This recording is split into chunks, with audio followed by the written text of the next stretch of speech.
Hello dears, हमारी आज की वीडियो का टॉपिक है Graicunas theory of span of control. Graicunas ने इस थ्योरी में बताया कि एक सुपीरियर के अंडर कितनी सबॉर्डिनेट होनी चाहिए जिनको वो कंट्रोल करे, जिनको वो गाइड करे, इंस्ट्रक्शंस दे। तो उन्होंने कहा कि एक सुपीरियर के under limited number of persons होनी चाहिए ताकि उन्हें इफेक्टिवली वो कंट्रोल कर सके, इफेक्टिवली मैनेज कर सके। स्पैन ऑफ कंट्रोल को हम और नामों से भी जानते हैं, जैसे कि स्पैन ऑफ मैनेजमेंट और स्पैन ऑफ सुपरविजन। ग्रेकोनास ने 1933 में एक पेपर पब्लिश किया था, रिलेशनशिप इन ऑर्गेनाइजेशन। इस पेपर में उन्होंने बताया कि सुपीरियर और जो उसके नीचे काम करने वाले बंदे हैं, सुबॉर्डिनेट, उनके बीच में 3 तरह की रिलेशनशिप हो सकती हैं। वो कौन कौन सी हैं? Direct single relationship, direct group relationships and cross relationship. चलिए देखते हैं उन्होंने अपनी इस थ्योरी में क्या कहा है। वी ग्रेकोनास के अकॉर्डिंग जैसे जैसे एक सुपीरियर के अंडर काम करने वाले सुपीरियर सबॉर्डिनेट्स हैं वो इंक्रीज होते जाते हैं, अर्थमेटिकली अगर इंक्रीज हो रहे हैं, लेकिन उनकी जो रिलेशनशिप्स बनती है आपस में वो ज्योमेट्रिकली इंक्रीज हो रही हैं।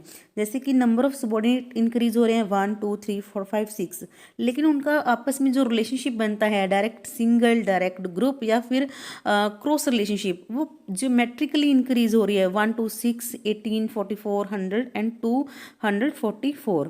तो इसलिए वो कह रहे हैं कि सुपीरियर के अंडर जो काम करने वाले सबॉर्डिनेट्स हैं वो लिमिटेड नंबर होना चाहिए, क्योंकि जैसे जैसे क्या है सबॉर्डिनेट्स की इन नंबर्स इंक्रीज हो रहा है तो उनके रिलेशनशिप्स भी बहुत ज़्यादा बढ़ रही है, ज्योमेट्रिकली बढ़ रही है। तो उसे उन सभी रिलेशनशिप्स को हैंडल करना होता है, कंट्रोल करना होता है।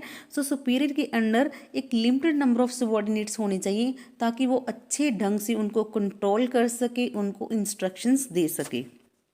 एग्जाम्पल की हेल्प से समझते हैं, जैसे कि गौरव है, गौरव के अंडर 2 सबॉर्डिनेट्स काम कर रहे हैं, हम मान लेते हैं मनोज एंड समीर। तो उसे 3 टाइप की रिलेशनशिप को कंट्रोल करना पड़ेगा। देखते हैं कौन कौन सी। सबसे फर्स्ट है डायरेक्ट सिंगल रिलेशनशिप। जैसे कि गौरव है, गौरव को 2 डायरेक्ट रिलेशनशिप्स को कंट्रोल करना पड़ रहा है, जैसे कि गौरव की मनोज के साथ रिलेशनशिप और गौरव की समीर के साथ, that are direct single relationship. Next है direct group relationship. Group relationship का मतलब कैसे है? जैसे कि गौरव ने मनोज और समीर को दोनों को मीटिंग के लिए बुलाया और उस मीटिंग में जब गौरव मनोज के साथ बात कर रहा है तब वहाँ पर समीर भी प्रेजेंट है, और जब गौरव समीर के साथ बात कर रहा है तब वहाँ पर मनोज भी प्रेजेंट है। दूसरे को इग्नोर नहीं किया गया, तो वो एक तरह से ग्रुप बन रहा है। तो यहाँ पर गौरव को क्या कर रहा है, 2 ग्रुप बन रहे हैं, मतलब दोनों ग्रुप रिलेशनशिप को उसे हैंडल करना पड़ रहा है।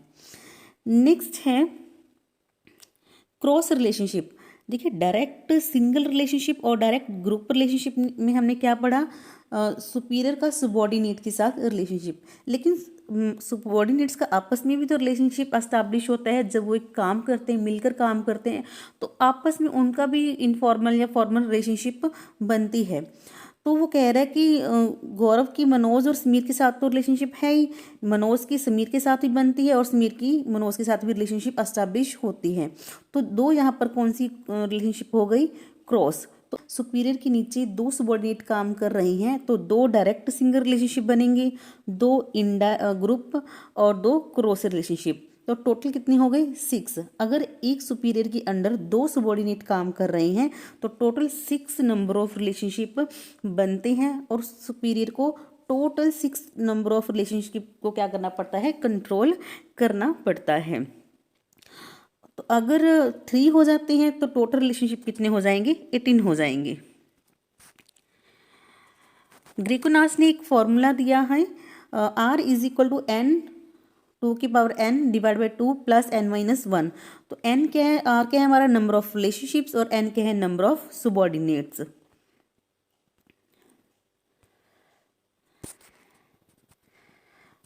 एक एग्जाम्पल लेते हैं, मान लेते हैं किसी सुपीरियर के अंडर 5 सबॉर्डिनेट्स काम कर रहे हैं, तो हम फॉर्मूला में पुट करते हैं तो हमारी वैल्यूज़ कितने आए थे? 100।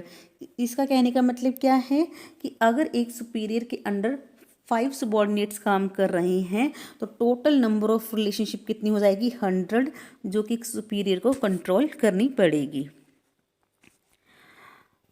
तो देखिए अगर नंबर ऑफ सबॉर्डिनेट 1 है तो रिलेशनशिप 1 ही है, 2 है तो 6 हो गई, अगर 3 बंदे काम करें तो टोटल रिलेशनशिप 18 हो गई, अगर 4 है तो टोटल रिलेशनशिप 44 हो गई, और टोटल बंदे जो काम कर रहे हैं वो 6 है तो टोटल नंबर ऑफ रिलेशनशिप 222 हो गई।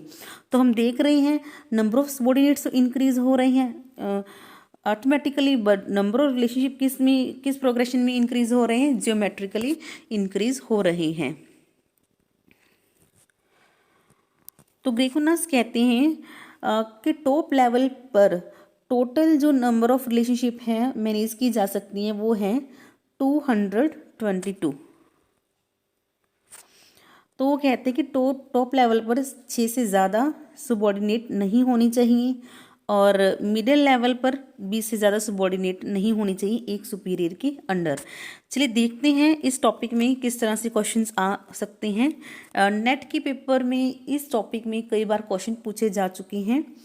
तो हमारा क्वेश्चन है who introduce the formula for determining optimum span of control. Span of control को फाइंड आउट करने का फॉर्मूला किसने दिया था, तो हमारा आंसर हो जाएगा सी, वी ए ग्रेकोनास। तो होप आपको वीडियो अच्छी लगी होगी। Thank you.